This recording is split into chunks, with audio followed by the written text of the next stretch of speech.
مثال یہ ہے کہ جسے آپ دین کہتے ہیں، اصول دین میں کوئی تفرقہ ہے؟ توحید، عدل، نبوت، امامت، قیامت، کوئی تفرقہ نہیں ہے۔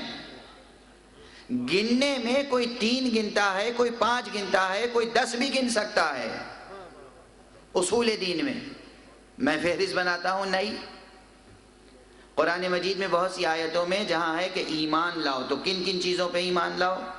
خدا پر ایمان لاؤ، فرشتوں پر ایمان لاؤ، کتابوں پر ایمان لاؤ، رسولوں پر ایمان لاؤ، ہے نا؟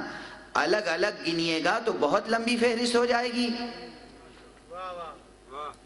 فرشتوں پر، کتابوں پر، رسولوں پر 3 عنوان الگ الگ ہے، تینوں سمٹ کے آ گیا نبوت۔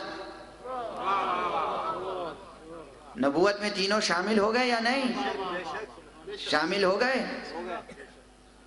بھئی فرشتہ نہیں آئے گا تو نبوت کہاں سے پیدا ہوگی؟ وحی لے کر جب فرشتہ آئے گا تو جو نبوت کا قائل ہے گویا وہ فرشتوں کا قائل ہے، وہ وحی کا قائل ہے، وہ اللہ کی طرف سے آنے والی آیتوں کا قائل ہے، وہ کتاب کا قائل ہے، رسول کا قائل ہے تو رسول سے ملنے والی کتاب کا بھی قائل ہے۔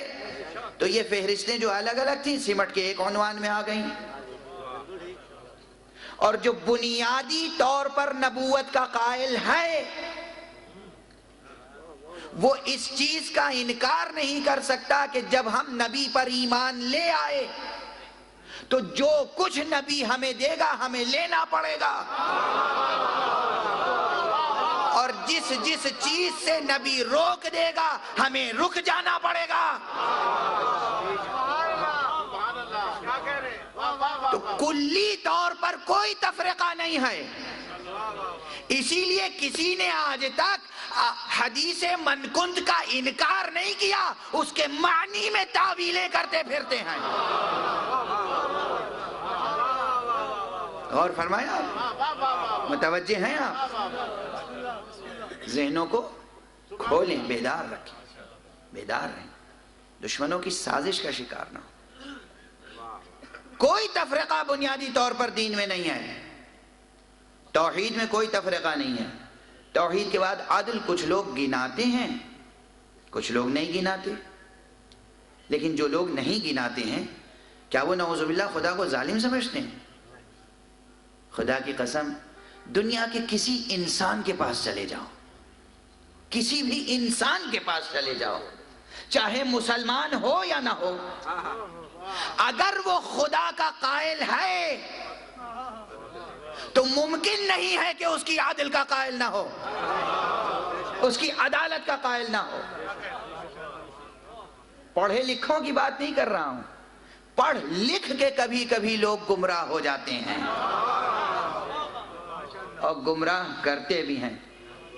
اسلام دین فطرت ہے نا، کسی سادہ دل انسان کے پاس چلے جاؤ، کھیت میں کام کرنے والے کسی مزدور کے پاس چلے جاؤ، ملوں اور فیکٹریوں میں کام کرنے والے کسی مزدور کے پاس چلے جاؤ جس کے کپڑے میلے ہوں، جس کے ہاتھ میں چھالا پڑا ہوا ہو، جس کے ماتھے سے محنت کا پسینہ ٹپک رہا ہو، اور جس نے جا کر کسی یونیورسٹی سے پی ایچ ڈی یا ڈاکٹریٹ کی سند نہ لی ہو، اس سے بھی پوچھو کہ خدا نے بڑا ظلم کیا تو کہے گا نہیں، خدا ظلم نہیں کر سکتا۔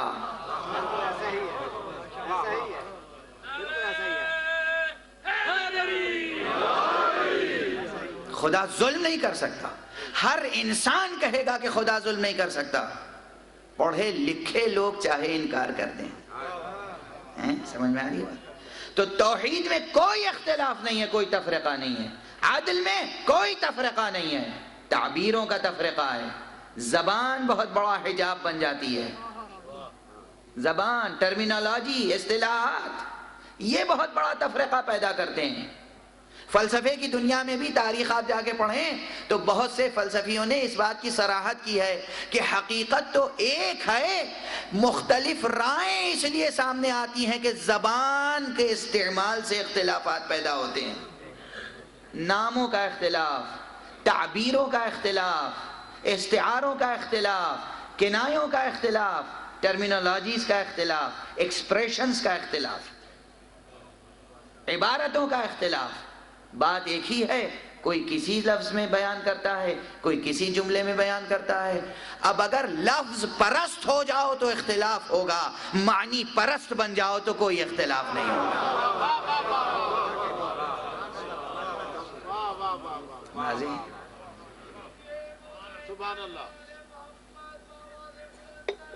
بہرحال یہ سمجھ کے اٹھیے گا، توحید میں کوئی اختلاف نہیں، عدل میں کوئی اختلاف نہیں، نبوت میں کوئی تفرقہ نہیں، نبوت کے بعد امامت میں کوئی تفرقہ نہیں، امامت کی ضرورت کے سب قائل ہیں، تفرقہ اس میں ہے کہ امام انہیں مانے یا انہیں مانے۔